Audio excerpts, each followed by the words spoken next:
मनुष्य का जीवन उसके कर्मों पर चलता है। जैसा कर्म होता है वैसा उसका जीवन होता है। इस संसार में देखने के लिए बहुत सारे खूबसूरत स्थान हैं, पर सबसे खूबसूरत जगह है बंद आंखों से अपने भीतर देखना। सफलता खुशी की चाबी नहीं है, खुशी सफलता की चाबी है। आप जो कर रहे हैं उससे अगर आप प्यार करते हैं तो आप जरूर सफल होंगे। बीता हुआ कल जीवन को समझने का एक अच्छा मौका है और आने वाला कल जीवन को जीने का एक दूसरा मौका। अनुमान मन की कल्पना है और अनुभव जिंदगी का सबक है। सच्ची खुशी तभी होती है जब आपकी सोच, कथन और कर्म में समानता हो। जैसे तेल समाप्त हो जाने पर दीपक बुझ जाता है, उसी प्रकार कर्म के छीन हो जाने पर भाग्य भी नष्ट हो जाता है। जब मेहनत करने के बाद भी सपने पूरे नहीं होते तो रास्ता बदलिए, सिद्धांत नहीं, क्योंकि पेड़ भी हमेशा पत्ते बदलता है, जड़ नहीं। मौन सबसे अच्छा उत्तर है किसी ऐसे व्यक्ति के लिए जो आपके शब्दों को महत्व नहीं देता। मनुष्य जन्म लेता है जो उसके पास सांसें तो होती है पर कोई नाम नहीं होती। जब मृत्यु होती है तो उसके पास नाम तो होता है पर सांसें नहीं होती। इसी सांस और नाम के बीच की यात्रा को जीवन कहते हैं। न किसी के अभाव में जियो, न किसी के प्रभाव में जियो। यह जिंदगी है, आपकी अपने स्वभाव में जियो। किसी के प्रति मन में क्रोध लिए रहने की अपेक्षा उसे तुरंत प्रकट कर देना अधिक अच्छा है। जैसे क्षण भर में जल जाना देर तक सुलगने से अधिक अच्छा है। मित्र गरीब है या अमीर मायने नहीं रखता, बल्कि वो आपके बुरे समय में आपका साथ कितना देता है यह मायने रखता है। इंसान चाहे कितना भी खुद को व्यस्त रख ले, जिससे वो प्रेम करता है उसकी यादों से नहीं बच सकता। जब आप दूसरों के लिए अच्छा चाहते हैं तो वही अच्छी चीज़ें आपके पास जीवन में वापस आती है। यही प्रकृति का नियम है। समय कभी नहीं रुकता। आज यदि बुरा चल रहा है तो कल अवश्य अच्छा आएगा। आप केवल निस्वार्थ भाव से कर्म कीजिए और वही आपके हाथ में है। जिस व्यक्ति के विचार मैले हैं, जो लापरवाह है और धोखे से भरा हुआ है, कोई कुछ भी बोला स्वयं को शांत को रखो। धूप कितनी ही तेज हो समुद्र सूखा नहीं करते। मनुष्य हमेशा अपने भाग्य को कोसता है, ये जानते हुए भी कि भाग्य से भी ऊंचा उसका कर्म है जो उसके स्वयं के हाथ में है। एक समझदार व्यक्ति वही है जो दूसरों को देखकर उनकी विशेषताओं से सीखता है, उनसे तुलना और ईर्ष्या नहीं करता। शस्त्र केवल शरीर को घायल कर देते हैं, किंतु शब्द आत्मा को भी घायल कर देते हैं। दुनिया में केवल माता और पिता ही ऐसे इंसान हैं जो चाहते हैं कि हमारे बच्चे हमसे भी ज़्यादा कामयाब हो। दुख भोगने वाला आगे चलकर सुखी हो सकता है, मगर दुख देने वाला कभी सुखी नहीं हो सकता। समय मनुष्य के बनाए मार्ग पर नहीं चलता, मनुष्य को समय के दिखाए मार्ग पर चलना होता है। इसी को नियति कहते हैं। जीवन कठिन तब लगता है जब हम स्वयं में बदलाव करने के बजाय परिस्थितियों को बदलने का प्रयास करते हैं। सत्य है, मनुष्य का जीवन केवल उसके कर्मों पर चलता है। जैसा कर्म होता है वैसा उसका जीवन होता है। अधिक प्रेम भी व्यक्ति को बुद्धिहीन कर देता है। अनुमान मन की कल्पना है और अनुभव जिंदगी का सबक है। सच्ची खुशी तभी होती है जब आपकी सोच, कथन और कर्म में समानता हो। जीवन में कभी निराशाहीन होना चाहिए, क्योंकि कमजोर आपका वक्त होता है, आप नहीं। जैसे तेल समाप्त हो जाने पर दीपक बुझ जाता है, उसी प्रकार कर्म के छीन हो जाने पर भाग्य भी नष्ट हो जाता है। मौन सबसे अच्छा उत्तर है किसी ऐसे व्यक्ति के लिए जो आपके शब्दों को महत्व नहीं देता। मनुष्य जन्म लेता है तो उसके पास सांसें तो होती है पर कोई नाम नहीं होता। जब मृत्यु होती है तो उसके पास नाम तो होता है पर सांसें नहीं होती। इसी सांस और नाम के बीच की यात्रा को जीवन कहते हैं। न किसी के अभाव में जियो, न किसी के प्रभाव में जियो।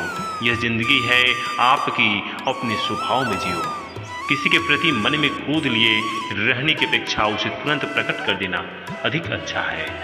जैसे क्षण भर में जल जाना देर तक सुलगने से अच्छा है। इंसान चाहे जितना भी खुद को व्यस्त रख ले, जिससे वे प्रेम करता है उसकी यादों से नहीं बच सकता। समय कभी नहीं रुकता। आप यदि बुरा चल रहा है, आज यदि बुरा चल रहा है तो कल अवश्य अच्छा आएगा। आप केवल निस्वार्थ भाव से कर्म कीजिए और वही आपके हाथ में है। हमारी आस्था की परीक्षा तब होती है जब हम जो चाहे वो न मिले, जब हमें जो चाहे वो न मिले और फिर भी हमारे दिल से प्रभु के लिए शुक्रिया ही निकले। दया होनी चाहिए, कमजोरी नहीं, ज्ञान होनी चाहिए, अहंकार नहीं। माता पिता बनना अत्यंत सुखद अनुभव है। उत्साह से जीवन जीना और स्वयं पर महारत हासिल करना खुशी देता है। जिस व्यक्ति के विचार मैले हैं, जो लापरवाह है और धोखे से भरा हुआ है। कोई कुछ भी बोला, स्वयं को शांत रखो। धूप कितनी ही तेज हो, समुद्र सूखा नहीं करते। मन की गतिविधियों, होठ, श्वास और भावनाओं के माध्यम से भगवान की शक्ति सदा तुम्हारे साथ है और तुम्हें बस लगातार एक साधन की तरह प्रयोग कर सभी कार्य करना है। तुम उसके लिए सुख करते हो जो सुख करने के योग्य नहीं है और फिर भी ज्ञान की बातें करते हो। बुद्धिमान व्यक्ति ना जीवित और ना ही मृत व्यक्ति के लिए सुख करता है। तुम अपनी पीड़ा के लिए संसार को दोष मत दो, अपने मन को समझाओ। तुम्हारा मन का परिवर्तन ही तुम्हारे दुखों का अंत है। अगर तुम अपना कल्याण करना चाहते हो तो सभी तरह के उपदेशों, सभी धर्मों को छोड़कर मेरी शरण में आ जाओ। मैं तुम्हें मुक्ति प्रदान करूंगा। सुख दुख का आना जाना सर्दी गर्मी के आने जाने के जैसा ही है, इसलिए इन्हें सहन करना सीखना ही उचित है। धर्म चाहे जो भी हो, अच्छा इंसान बनो। हिसाब हमारे कर्म का होगा, धर्म का नहीं। तुम्हारा मोहग्रस्त होकर अपने कर्तव्य पथ से हट जाना मूर्खता है, क्योंकि इससे ना तो तुम्हें स्वर्ग की प्राप्ति होगी, ना ही तुम्हारी कीर्ति बढ़ेगी। बुरा वक्त आपको जिंदगी के उन सच से सामना करवाता है जिनका आपने अपने अच्छे वक्त में कभी ख्याल भी नहीं किया होता है। किसी दूसरे के जीवन के साथ पूर्ण रूप से जीने से अच्छा है कि हम अपने समय के भाग्य के अनुसार अपूर्ण जिए। जीवन को भगवान से जोड़ दो, सब भगवान पर छोड़ दो। शांत रहना सही है, पर जब गलत हो तब नहीं।